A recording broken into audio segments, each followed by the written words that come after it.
Tavaliselt panevad õpilased kontrolltööd, tunnikontrollid, kui neil on need tehtud, siis minu laua peal olevasse korvi. Aga sageli on nii, et mul on laua peal liiga palju asju ja see korv ei mahu siia või ma ei ole jõudnud seda veel lauale panna.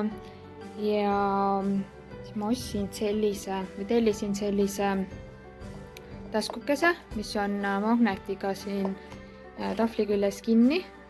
Nii et ma nüüd proovin niimoodi, et kui õpilased teevad sõnadetöö ära, siis nad ei too seda mitte minu laua peale, vaid panevad siia taskusse. Nüüd oli 3 tükki tegelikult seal komplektis, et 3 erinevas suuruses. Et kui on väiksem sõnadetöö, siis saavad õpilased siia sisse panna, aga kontrolltöölehed saavad siis siia panna. Et sellele on vaja mul veel silt teha. Siiamaani oli mul õpilaste jaoks ainult üks selline motiveeriv teade kontrolltöö ajaks tehtud. Ma tegin neid natukene nüüd juurde. Kasutasin oma Bitmojit.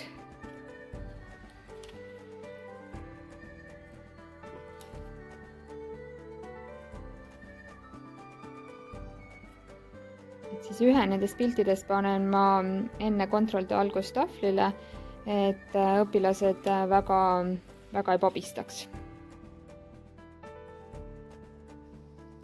Siis ühenda 4 mängu jaoks tegin ma sellise aluse, et ma ei peaks iga kord tahvlile uuesti joonistama ja et me ei peaks neid märkmepabereid nii palju kulutama.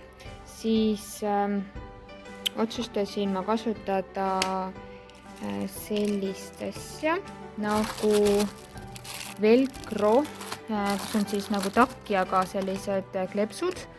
Et siia panin ma ühe poole sellest takkiest ja nuppude taha panin ma siis teise. Ja õpilased saavad siis neid niimoodi siia kinnitada. Kokku saab mängida siis 4 tiimi ja õpilased saavad lihtsalt kergesti neid siia kinnitada ja pärast, kui mäng on läbi, saame need lihtsalt siit ära võtta ja et need ei ole väga tugevasti siin kinni. Ja mängukaardid on siis erinevat värvi olemas. Varem olen ma kasutanud Velcro sellist riba takkjad, et siin ma lõikan ise sobiva suurusega tükid, aga need on siis sellised väiksed mummukesed, mida on hästi hea lihtne kasutada. Ja selle tabeli kinnitan ma siis tahvlile nende magnetlõksudega ja õpilased tulevad siia tahvli juurde ja panevad oma värvi oma selle pallikese sinna, kuhu nad siis seda kinnitada tahavad.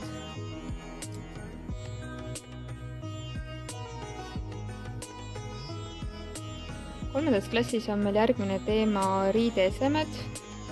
Siis ma tegin, kuna see on väike klass, siis ma printisin lõikusin igale õpilasele välja 2 sellist nukukest ja portsu riideesemeid või riideid, mida neile saab siis selga panna.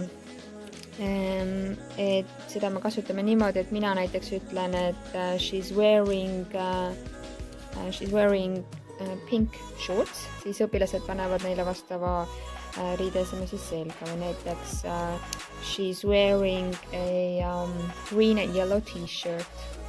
Ja pärast, kui me oleme minuga koos niimoodi läbi mänginud, siis iga õpilane saab koos oma pinginaabriga ka neid lauseid siis harjutada. Et üks ütleb lause, teine paneb riidesse ja siis vahetavad. Enne vaheajale minekut parandasime ühe klassi tunnikontrolle. Ja kuna ma ei tea, mis põhjusel, aga mingil põhjusel läks päris paljudel halvasti ja kuna mu tütar ootas minu järgi ja kibeles juba koju ja mina muudkui kirjutasin õpilaste tööde peale, et ootan siin konsultatsiooni, siis tütar küsis, et miks sa ei tee sellist klepsu, mida sa saaksid lihtsalt töö peale kleepida. Ja seda ma siis ka tegin. Kasutasin selliseid paberid, mis on siis kleepsude tegemiseks. Printisin siia peale ja siit ma nüüd lõikan selle kleepsu välja ja siis ma saan selle õpilase töö peale kleepida. Et ma ei pea iga kord kirjutama õpilasele, et ma teda konsultatsiooni ootan.